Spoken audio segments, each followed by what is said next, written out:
Hey everyone, welcome to CLAT point and let's start आज का the Hindu news discussion. चलिए शुरू करते हैं हमारे आज के न्यूज़पेपर डिस्कशन को। काफ़ी कुछ है पढ़ने के लिए, काफ़ी कुछ है सीखने के लिए। बिना समय गवाए बढ़ते हैं आगे, शुरू करते हैं हमारे आज के सेशन को।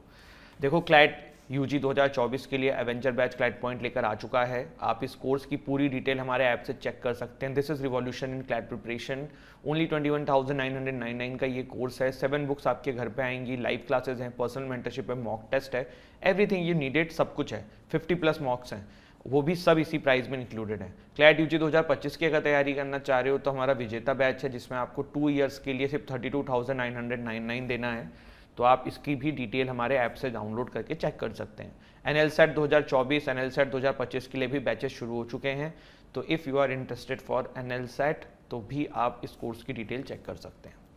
यहाँ पे देखिए एक न्यूज़ आई है फ्रंट पेज पे, RBI holds rates vows to keep price stability.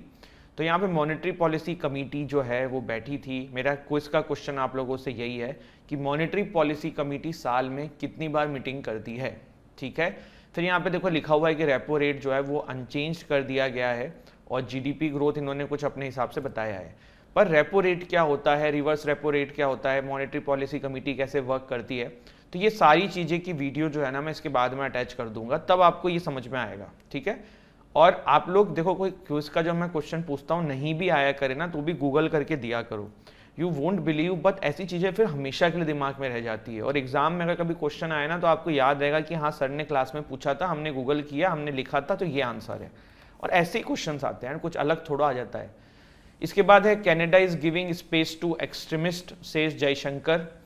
तो अभी देखो क्या हुआ, एक तो आपको पता होगा कि ऑपरेशन ब्लू स्टार का एनिवर्सरी था, प्लस कुछ इसी समय के आसपास जो है इंदिरा गांधी जी के असैसिनेशन किया गया था उनके सिख बॉडीगार्ड्स ने।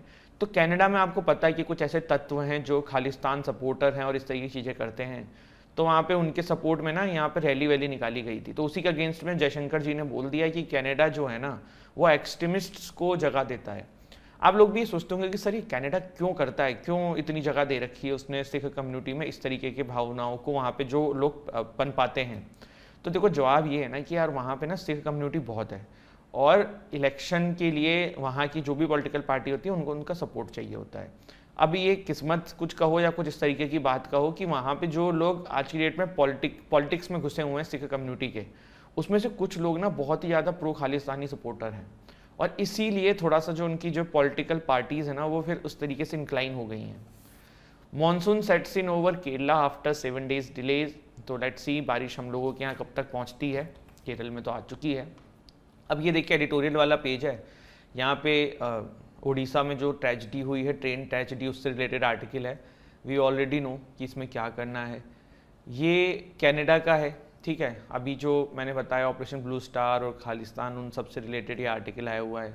मणिपुर क्राइसिस के ऊपर एक एडिटोरियल आया हुआ है। सब हमने करा हुआ है, आप लोग पढ़ना चाहें तो पढ़ सकते हैं। Chandrayaan 3 to be launch in mid July. तो इंडियन स्पेस रिसर्च ऑर्गेनाइजेशन के चेयरमैन हैं एस सोमनाथ जी, उन्होंने कहा है कि हम मिड जुलाई में चंद्रयान 3 को लॉन्च करेंगे। चंद्रयान 3 क्या है, ये इंडिया का 3rd मून मिशन है, ठीक है। मून मिशन इससे पहले जो था वो चंद्रयान 1 और चंद्रयान 2 था। ये 3rd मून मिशन है। मून पे हमारे चंद्रयान को पहुंचाने की कोशिश करी जाएगी। लॉन्च किया जाएगा किसके द्वारा, लॉन्च व्हीकल मार्क 3 LMB-3 के द्वारा from Satish Dhawan space centre at Sriharikota. तो चंद्रयान 3 के बारे में जान रहे हो तो चंद्रयान 1 और 2 को कैसे मिस कर सकते हैं। चंद्रयान 1 जो है ये अक्टूबर 2008 में आया था और यहाँ पे साइंटिफिक एक्सपेरिमेंट्स ऑब्जर्वेशन मून के चारों तरफ ऑर्बिट करके किया गया था। चंद्रयान 2 जो है ये जुलाई 2019 में लॉन्च किया गया था। इसमें एक ऑर्बिटर, एक लैंडर, एक रोवर, लैंडर का नाम विक्रम है, रोवर का नाम प्रज्ञान है। ये सब इसरो के द्वारा बनाया गया। तो चंद्रयान 3 भी कुछ इसी तरीके से वर्क करता है। इसके बाद देखो मून पे जाने का एक जो सबसे बड़ा स्टेटस है वो यही है कि यार इंडिया ना वर्ल्ड की 4 ऐसी कंट्रीज है उसमें से एक है जो मून पे जा चुका है, यूएस, रशिया एंड चाइना। तो ये भी एक बात है। वैसे आपको पता है यूएस की एक कॉन्स्पिरेसी थ्योरी, आपने नील आर्मस्ट्रॉन्ग वाली पिक्चर देखी होंगी, फोटोज़ देखी होंगी कि मून जो है ना उस पर वो गए थे और उन्होंने वहाँ से फ़ोटोज़ भेजी थी, इस तरीके की चीज़ें हैं ना। पर उस पर एक कॉन्स्पिरेसी थ्योरी ये चलती है कि नासा जो है ना वहाँ पे कभी गया ही नहीं था। उन्होंने जो है ग्रीन स्क्रीन होती है ना आजकल जो फोटो एडिटिंग करते हैं, तो भाई टेक्नोलॉजी वाइज यूएस बहुत आगे था। तो उस पर जो है वो वैसे फ़ोटो खिंचाती थी। ऑल्दो ऐसे ज़्यादा लोगों का यही कहना है कि यूएस भाई ऐसी बात नहीं है, यूएस के बंदे गए थे, लेकिन आप गूगल करना तो आपको ये कॉन्स्पिरेसी थ्योरी भी मिलेगी। ओपन एआई चैट जीपीटी की जो पेरेंट कंपनी है, इसके जो फाउंडर हैं या अभी चीफ एग्जीक्यूटिव हैं, इनका नाम क्या है, सैम अल्टमैन। ये फाउंडर भी हैं, तो अगर पूछ लें तो ध्यान रखना, एक अमेरिकन बेस्ड कंपनी है, ये भी ध्यान रखना। मोदी जी से मिले हैं, वो हमारे काम का नहीं है। US UK forge Atlantic declaration to boost ties. तो भाई देखो ये लोग क्या करते हैं, इतना सारा पैसा कमा रहे हैं, है ना, ट्रिप्स पे जाते हैं फॉरेन कंट्रीज में मिलने के लिए, और नए नए डिक्लेरेशन, नए नए ग्रुपिंग्स बनाते रहते हैं। परेशान कौन होता है, परेशान होते हैं हमारे बच्चे भाई, उनको सब करंट अफेयर्स में पढ़ना पड़ता है। अब देखो एक और ये नई कहानी है, अटलांटिक डिक्लेरेशन। ये क्या है, ये है कि डिफेंस एंड रिन्यूएबल एनर्जी में यूके एंड यूएस जो है वो आगे बढ़ेगा। तो भाई क्या है, नाम नया दे दिया, याद करना पड़ेगा आदमी को, और है कि नहीं। देखो आईसीसी टेस्ट चैंपियनशिप के बारे में मैंने कल भी आपको थोड़ा बताया था, मैं फिर आपको बताऊंगा, क्योंकि ये टॉपिक इंपॉर्टेंट हो सकता है एग्जाम के लिए, क्योंकि नई चीज़ है और थोड़ा इतिहास भी है इसका। तो आईसीसी वर्ल्ड टेस्ट चैंपियनशिप 2 साल में एक बार होती है। अभी तक तो सिर्फ 2 ही बार हुई है कोविड के चलते हुए। पहली बार जब हुई थी तो मैंने आपको बताया था, वो हुई थी हैम्स्पेयर बोल साउथहैम्पटन में, ठीक है, 18 से 23 जून में। इस बार जो हो रही है वो हो रही है ओवल में, ठीक है। दूसरी चीज़ ये है कि प्राइज मनी क्या है, तो जो जीतेगा उसको $1.6 मिलियन पैसा मिलेगा, जो सेकंड आएगा उसको $800,000 पैसा मिलेगा, ठीक है। ये प्राइस अनचेंज है। टोटल फंड जो है वो $3.8 मिलियन का अवेलेबल है। 5 दिन का मैच होता है, क्योंकि ये टेस्ट चैंपियनशिप है, टेस्ट मैच को बचाने का एक प्रयास किया जा रहा है, वही समझ सकते हैं आप, ठीक है। पहला बंदा जिसने शतक मारा था ट्रेविस हेड था, मैंने बता ही दिया है। और अभी कौन जीतेगा कौन हारेगा ये पता पड़ जाएगा। वैसे पूरी चांसेस लग रही है कि ऑस्ट्रेलिया जीत जाएगी, तो वो चीज़ है, ठीक है। चलिए फिर बढ़ते हैं आगे और स्टार्ट करते हैं मॉनेटरी पॉलिसी कमेटी के बारे में। तो देखो मॉनेटरी पॉलिसी टूल जो हैं वो क्या होते हैं, एक होता है आपका रिजर्व रेशियो, एक होता है इंटरेस्ट रेट, एक होता है अदर। रिजर्व रेशियो में आता है सीआरआर, एसएलआर, इंटरेस्ट रेट में आता है बैंक रेट, एमएसएफ, एलएएफ, और अदर्स में आता है बैंक रेट नहीं बैंक, और अदर्स में आता है ओएमओ, एसडीएफ। अपन इतने डिटेल में नहीं जाएंगे, आपको जो मेन चीजें यहां से होती है ना वो मैं समझाने वाला हूं, ठीक है। और ये जो है ये क्वांटिटेटिव जनरल इनडायरेक्ट टूल्स हैं। ये डायरेक्ट टूल्स में आते हैं margin requirement, selective credit control, moral association, direct action. I hope आप लोग एनएलयू में सेलेक्ट हो जाएं, फिर वहां पे जब इकोनॉमी पढ़ेंगे ना वहां पे आपको पूरा डिटेल में पढ़ाएंगे। लेकिन मेरा जो यहाँ पे पर्सपेक्टिव है ना, कुछ इतने इंपॉर्टेंट चीजें आपको समझा देना जो आपके एग्जाम के पर्सपेक्टिव से इंपॉर्टेंट हो, जिसके बारे में आपको पता होना चाहिए। मॉनेटरी पॉलिसी कमेटी के बारे में मैंने आपको ऑलरेडी बता दिया है। आज हम थोड़े से और टर्म्स के बारे में जानते हैं, जैसे कि सीआरआर, यहाँ पे लिखा हुआ था ना सीआरआर।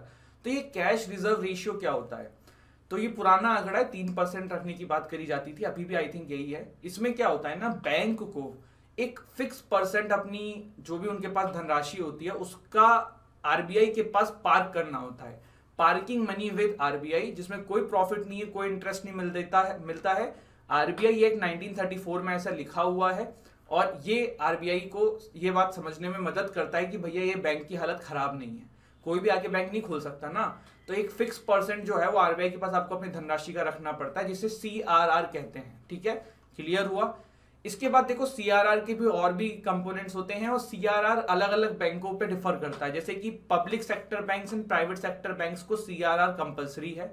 जो आपके रीजनल रूरल बैंक्स होते हैं, कोऑपरेटिव बैंक्स होते हैं, आप छोटे छोटे गांवों में देखते हो, वहां पे आरबीआई जो है वो नॉर्म्स आगे पीछे कर सकता है, परसेंटेज उनके लिए अलग कर सकता है। Small finance bank, payment bank जो हैं उनको भी सीआरआर रखना होता है, कंपलसरी है। एंड एनबीएफसी जो है इनको नहीं जरूरत है। तो ये आपने कुछ सीआरआर के बारे में जाना। अब हम बात करते हैं आरबीआई के और भी एसेट जो होते हैं, जैसे कि एसएलआर। एसएलआर क्या होता है, देखो एसएलआर जो है ना, जिसको स्टैट्यूटरी लिक्विड रेशियो बोलते हैं, ये 3 फॉर्म में कोई भी बैंक अपने पास रख सकता है, कैश, गोल्ड एंड आरबीआई के द्वारा अप्रूव्ड सिक्योरिटीज, ठीक है। एसएलआर जो है ना वो काफी हद तक बैंक जो हैं वो अपने पास रखते हैं। ये वाला देखो जो सीआरआर था, ये किसको दिया था, ये आरबीआई को दिया था। एसएलआर जो है ये बैंक के पास जमा रहता है, इसमें कैश के फॉर्म में होगा, ये गोल्ड के फॉर्म में होगा, एंड आरबीआई अप्रूव्ड सिक्योरिटीज के फॉर्म में होगा। और बचा हुआ जो पैसा है 78.5% दैट दे कैन लोन, वो आप लोन की तरह यूज कर सकते हो, ठीक है। क्लियर हुआ, इतना चीज को समझते हो, कोई प्रॉब्लम, ठीक है। अब बात करते हैं इन्फ्लेशन के बारे में। What is inflation?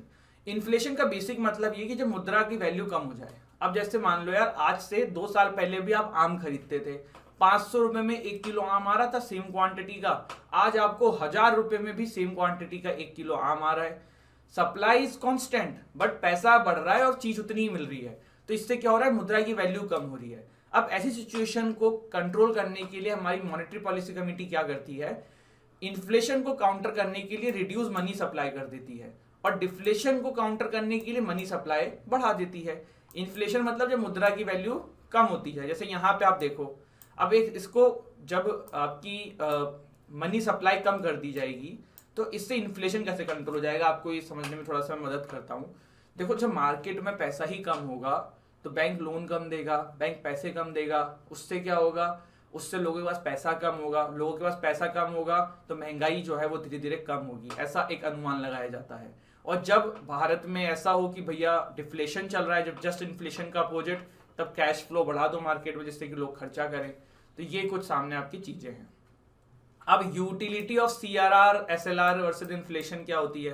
देखो, मैंने आपको बताया था कि SLR रखना होता है, ये भी अपने फॉर्म में होता है, गोल्ड, कैश एंड सिक्योरिटीज।